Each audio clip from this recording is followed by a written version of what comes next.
$1 trillion in software value just disappeared in a week. Everyone's screaming, SaaS is dead. And they're half right. But they're completely wrong about the half that actually matters. I'm Jeff Maines. I run Champion Leadership Group, and I've spent the last decade helping B2B SaaS founders scale from a few million to 8 figures and beyond. If you're running a SaaS company, especially if you're in that, say, $2 to $30 million range, you've been watching your inbox fill up with panic. Valuations cratering, AI replacing everything, and the sky is falling. I just spent 3 days with 200 SaaS founders laying out this exact strategy, working through very specific action steps to keep their companies relevant and what I call future-proof. Now I'm giving you the highlights, 3 days packed into a few hours so you can do the same thing. Here's what you're going to get in the next 10 minutes. Why this crash actually happened, and it's not what CNBC is telling you. Why AI isn't the villain here. And the one question you should be asking yourself instead of just doom scrolling through LinkedIn. This is video 1 in a series I'm calling Futureproof, where we're going to rebuild your defensibility from the ground up for the AI era. Let's dive in. So let me paint the picture. You wake up, check your phone, and your portfolio is down. Again, Salesforce, ServiceNow, Workday, $300 billion gone. The entire SaaS index cratered 40%. You know, it used to be that software is eating the world, and now everyone is screaming, AI is eating software. And if you're honest, you're sitting there thinking, like, did I just waste my last 10 years? Because you built something real. Customers pay you every single month. Your product works. Your revenue is solid. And now, supposedly, some 23-year-old kid with a ChatGPT wrapper is going to replace you by next Tuesday. I get it. You know, I've been there, and so have the 200 founders I just spent 3 days with. But here's what nobody's telling you. The crash, it's not about AI. It's about something way more uncomfortable than that. Recurring revenue is not recurring relevance. You can have customers paying you every month and still be replaceable. It happens all the time. And that is what just got exposed. And let me show you what I mean. The real problem? 3 years of complacency. Let me explain. After 2020, and some might say even before that, SaaS got a little drunk on easy money, growth at all costs, valuations through the roof, and everyone thought recurring revenue meant you'd won the game. But here's what actually happened. A lot of SaaS companies, and I'm not pointing fingers here because I've seen this in companies I've advised, companies I've invested in, and what would I say, maybe even my own companies. We mistook recurring revenue for recurring relevance. We stopped innovating. We kind of started coasting. Think about it. And when's the last time you looked at your product objectively and took a step back and just said, would I buy this if I were starting fresh? Not would I renew because switching is a pain, but would I choose it over everything else that's in the marketplace now? Because here's the dirty little secret. A lot of SaaS companies have been running on inertia, not on value. Customers stick around because switching costs are high. It's kind of like having a bank account. I mean, it's a pain to switch a bank account. And for a lot of companies, their SaaS is too, because data is locked in, because it's just easier to keep paying than to rip out the integration. That's not loyalty, that's friction. And we convinced ourselves they were the same thing, but they're not. So what did we do? We raised our prices, we bolted on features that nobody asked for, we hired bigger teams, we added AI powered to landing pages and called that innovation. But we didn't get closer to our customers. We didn't solve harder problems. We didn't ask what would make someone fall in love with us all over again. It's what I call the complacency trap. And when you think about this, recurring revenue goes up in a SaaS company, right? That's kind of what we do. And so recurring revenue goes up, and we bank on that. And then what happens is early on, we're putting out features, we're doing really good things, and things are going along. And then we kind of start to relax, rely on renewals instead of signing new business. Because that's what happens. You optimize for retention, not for value. And customers hang around because leaving is hard, not because they love you. There's a value gap. So over here, they're sticking around because the solution is awesome. They chose you out of love. And over here, there is a value gap, and they're choosing you now, or they're staying right now because it's hard. And let me give you a concrete example of what I mean. Let's just imagine a SaaS company, and we'll call them Project Hub. And if there's one out there, it's not them. This is a fake company, Project Place. Call it whatever you want. But let's say they sell project management software. Been around for, we'll say, 8 years, solid customer base, maybe 15 million ARR. And a few years ago, let's say 2018, 2019, they're scrappy. They listen. They ship fast. Their customers absolutely freaking love them.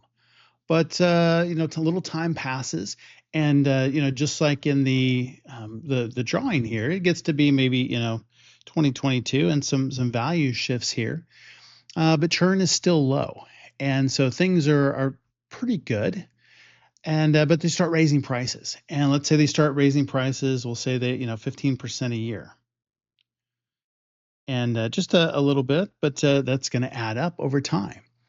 And they got a solid customer base, 15 million ARR, 15% a year, and let's say they added 17 new features that nobody uses.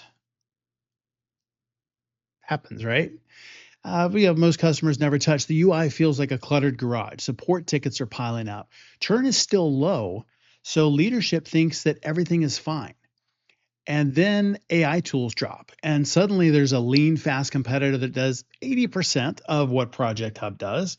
And it's not everything, but let's say, they get there and it's, 80%, and it costs a third as much. So, 66% less. That's pretty significant. But Project Hub's customers, they don't leave overnight, but renewals start slipping. New logos dry up, and the founders are sitting there wondering. They're like, what happened? They're over here seeing this drop off, and so revenue tanks after a while, and they're like, what happened right here? Actually, nothing. It happened, way back here. So the market shifted. What happened is they started relying on lock-in instead of love. And when the market shifted, that house of cards fell. And it's pretty uncomfortable for a lot of founders that I'm having conversations with. A lot of SaaS companies are Project Hub right now. And again, fake company, Project Place, Project whatever. But maybe yours is, maybe mine was at some point. And if I don't pay attention to this, it could very well be again.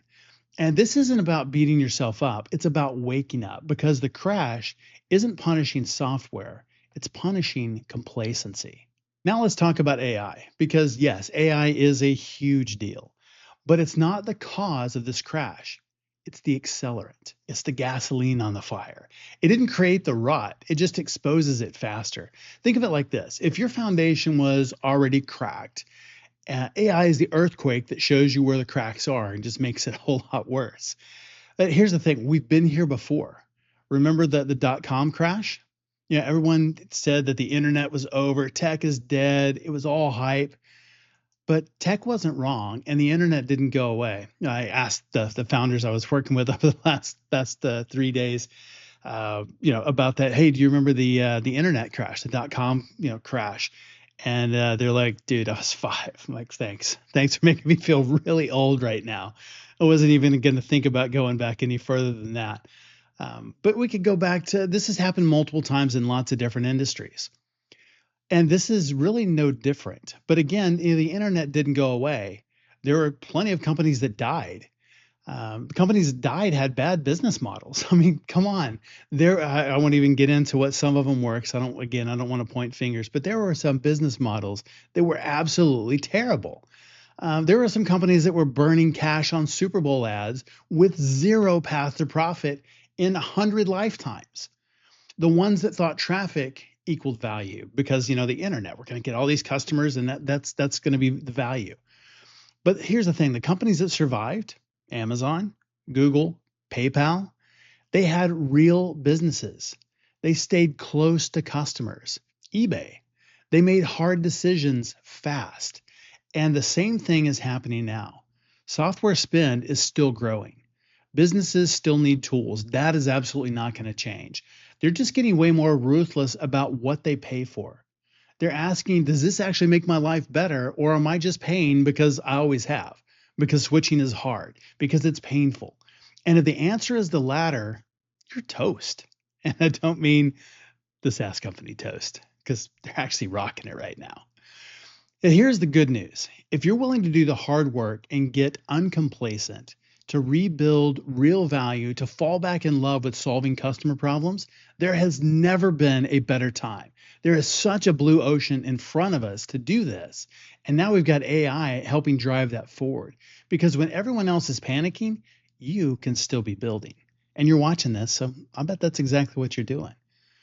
The lesson from the dot-com crash wasn't, predict the future perfectly. Nobody could. It was stay close to customers, move fast, and don't coast. That's it. That's the whole game. So let me boil this down to one big idea. Your job right now isn't to fight AI. It's not to out-feature the new tools. It's not even to lower your price. I would say don't do that. Your job is to stop coasting and make yourself relevant again. Ask yourself, if I were my customer, would I choose me today? Not because switching is hard, but because I am the best option out there. And take off the founder hat a little bit, set the pride down a little bit. I know it's your baby, but give it an honest answer. Really think about that. Am I really the best option today? And if the honest answer is no, or even if it's I'm not sure, then you've got work to do. Hey, it was a wake-up call for a lot of the founders I was having conversations with. Same thing from myself and my team. We had work to do.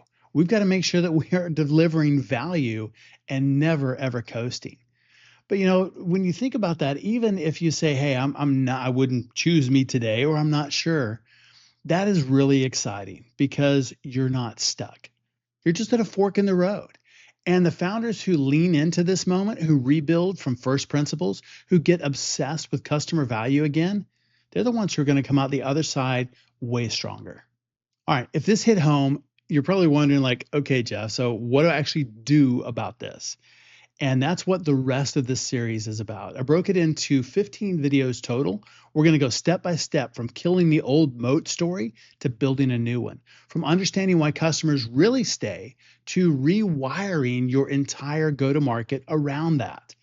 You can watch them in order. You can jump around based on what you need right now, but either way, hit subscribe so you don't miss any of them. The next video is about moats. Why your old moat, the one built on switching cost and data lock-in, it's gone. And the 3 new moats that are way more powerful and way harder to copy. Yes, there are new moats, and technology is not one of them. How about that? So go watch that next. It builds directly on this. And hey, if you want to talk about how this applies to your specific SaaS, please reach out. I mean, this is literally what I help founders work through every single day, and we'll figure it out together. So thanks for watching. Now go build something that people actually love.